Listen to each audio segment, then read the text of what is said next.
My people, this is not TMC TV. My name is Omo Aluke Ajakaye, and as you know, TMC TV is a station where they bring you story where concern you, when concern mama, when concern sister, when concern everybody. So make sure say our Obodo Naija they better. And the matter when carry come today, no matter when they affect you, when you don't hear about, you don't see videos, you don't see pictures, you don't even watch out for news. TMC TV today, don't even carry them, give you. Now the matter when concern flooding. Report get them say over 500 people don't die on top of this flooding matter. 1.4 million people don't they displaced, and over 19,000 houses don't they covered with water. Over 100,000 hectares of farmland. Now flooding don't come inside Naija. And this one come me say people don't they fear say food scarcity go there around this October, November, December time.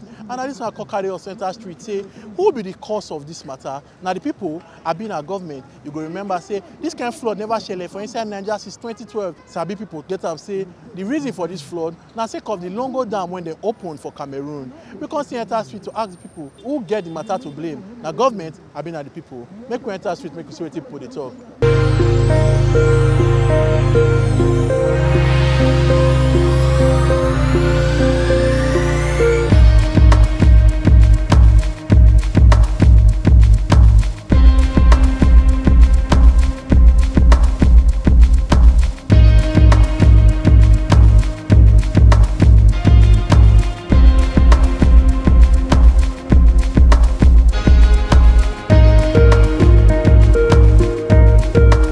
Flooding for Naija, or we don't see flooding for Kogi, for rivers, for cross river, for Imo, even for our state here, we don't see different degree of flooding. Who will be the people to blame for this one now? This one where you dey talk so, now everybody now we supposed to blame. The government get their own share, and we the citizens too, we get our own share. Why I say government get their own share be say, we hear say Cameroon open their dam to release water. Wetin dem call am dam? Wetin dam dey do na to store water?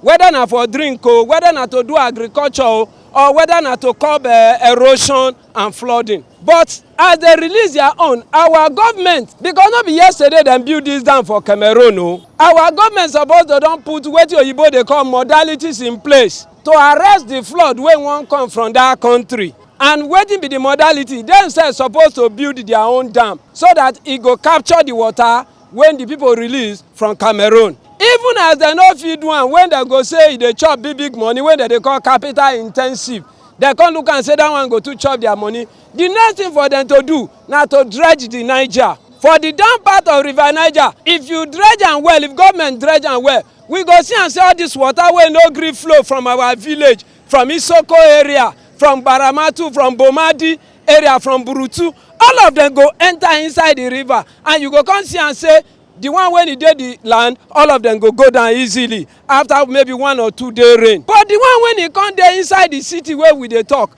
na we wey be the citizenry, when oyibo dey call citizenry, the people, na we be the cause. We go chop corn, we go chop other agricultural products, we go take and close the gutter.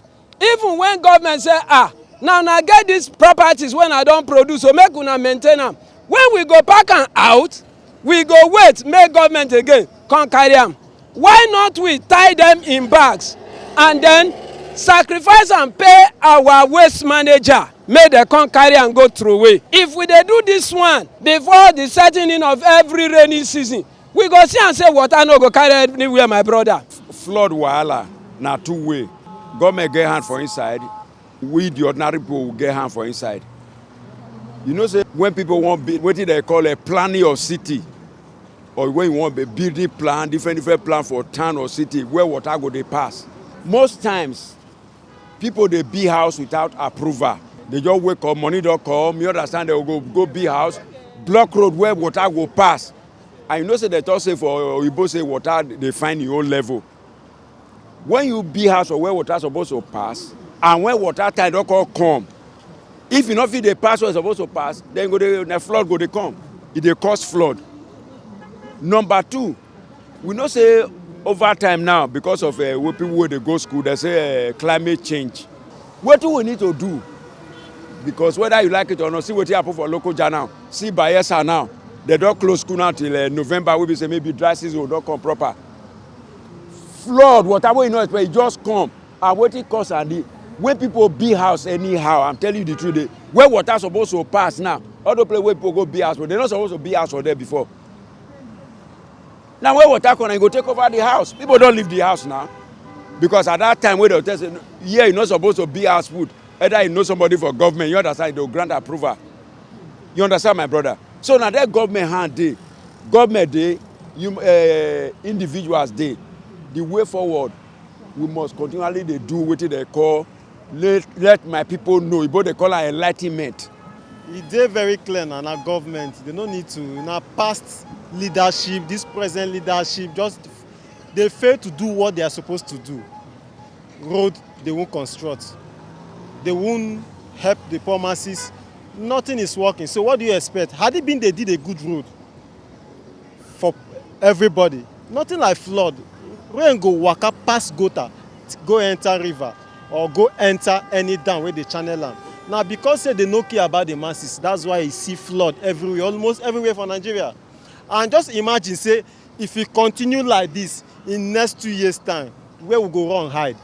That be the question we need to ask ourselves. Now, if we no correct this mistake, what would they so?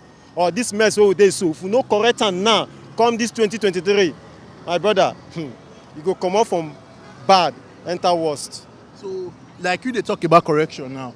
How will take correct am? We will not see this kind of flooding again. Because the last time we see this kind of flooding now for 2012, how will take correct am now when we don't see this kind of flooding again? As election they come, all of them wey dey this leadership na to flush them comot. As this flood come, flush people comot, we go still flush them out with our votes. Comot them, put another new set of people, a youth, a young people, because they no care about this generation.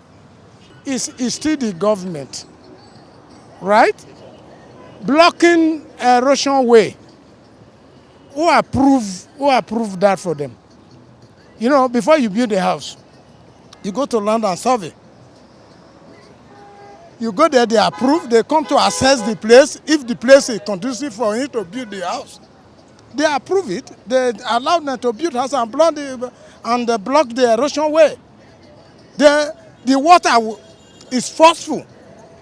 So if the water come to any, they find way. You understand? They destroy everywhere. So who are we to be blamed? It's the government. You understand? If everybody should be strict to whatever you are doing in the office, just take for example, people will be in the office, they want people to come and sit there and lobby them before they do one or two things, which is very wrong. So we have to control ourselves. And in this case now, the erosion have overtaken everywhere in the whole state. All we need to do is government to address the issue immediately. Otherwise, it will destroy more things. Wetin dey side be say na government they go blame. Why they go blame government be say over the years we hear say even Cameroon, I read online say Cameroon allotted Nigeria over 20 years ago that they have to build their own dam. And I also know say they talk about one dam where they say government don start, whether in 1982 or be thereabout, but they no fit complete that dam.